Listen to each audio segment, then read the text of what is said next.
Les gars, aujourd'hui, je vais vous montrer ce graphique et il ne s'agit en fait pas du Bitcoin contre le dollar américain, mais plutôt de quelque chose d'autre que je vais vous expliquer et qui est super important. On parlera aussi du Bitcoin sur le plus court terme avec ce que vous devez surveiller en ce moment et également des choses sur le plus long terme pour le Bitcoin. Donc bienvenue à tous, je m'appelle Maxime et je vous apporte chaque jour des nouvelles vidéos en français sur les crypto-monnaies en vous apprenant comment vous faire de l'argent sur ce marché. Si vous êtes nouveau sur cette chaîne, alors soyez sûr de vous abonner et d'activer la cloche dès maintenant. Et commençons tout de suite ici avec mes niveaux de support et résistance parce que comme vous le savez, je vous disais hier qu'on n'était pas encore sauvé pour autant et qu'il faut qu'on puisse voir une percée au-dessus de cette boîte orange juste ici avant que je n'entre dans un trade à la hausse ici pour le court terme.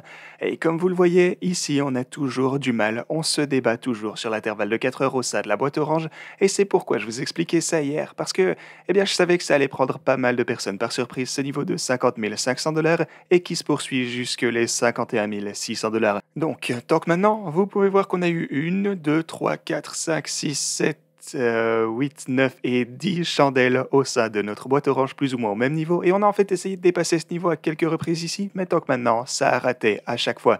Mais comme je vous le disais dans la vidéo d'hier, ceci est une sorte de pattern de consolidation qu'on a là, donc généralement, il s'agit d'un pattern haussier, les gars. Regardez, vous avez ici le mât du drapeau, donc on peut le tracer à ce point, ok?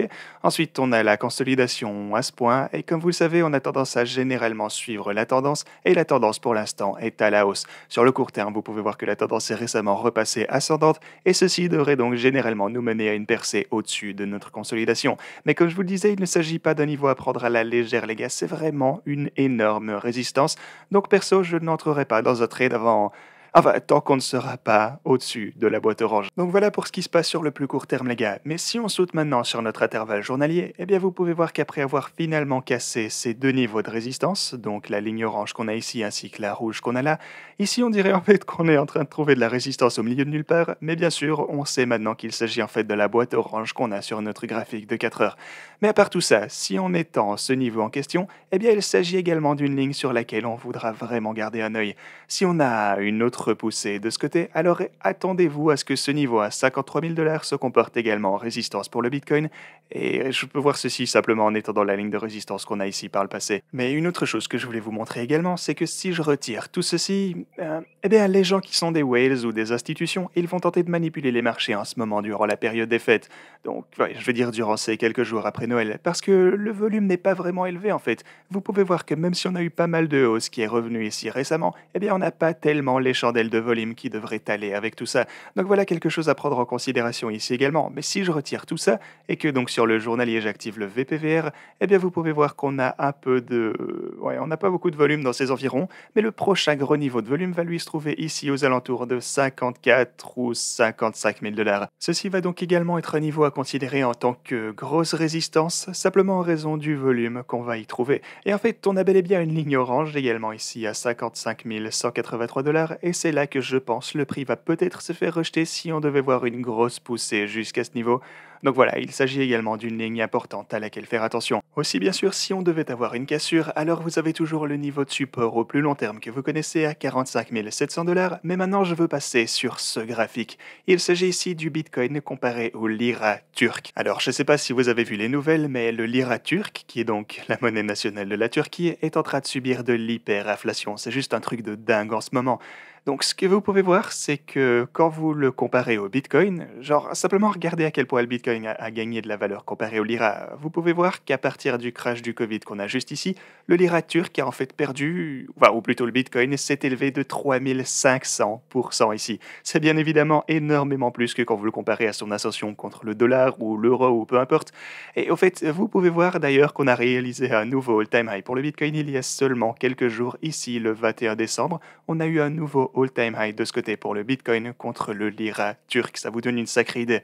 Mais alors pourquoi est-ce que je vous montre ça?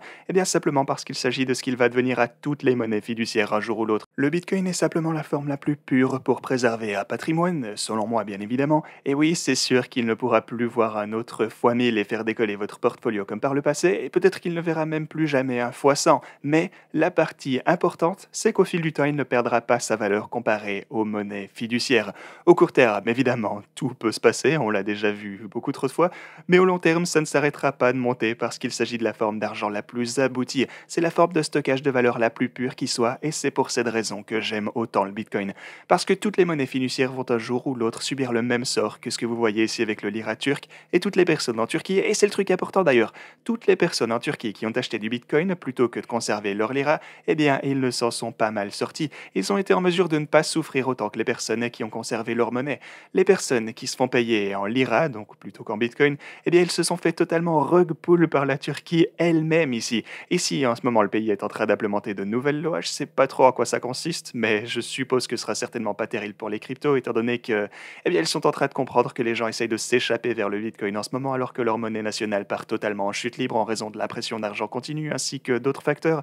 Mais je pense que tout ça devrait réveiller les gens. Ils vont commencer à comprendre que c'est finalement en train de se passer et ça va finir par arriver à toutes les monnaies fiduciaires et les gens qui ont investi assez tôt dans le Bitcoin en Turquie, et même pas si tôt que ça en fait, simplement cette année, ou il y a une semaine, ou il y a un mois, peu importe, tant que vous avez du Bitcoin, vous allez bien mieux vous débrouiller que les gens qui gardent une grosse pile de lira turque qui ne fait rien d'autre que de perdre sa valeur ici. Ok les gars, voilà ce que j'avais pour vous aujourd'hui, c'est Noël, donc on a une vidéo un peu plus courte, profitez bien de votre journée et moi je vous dis à la prochaine.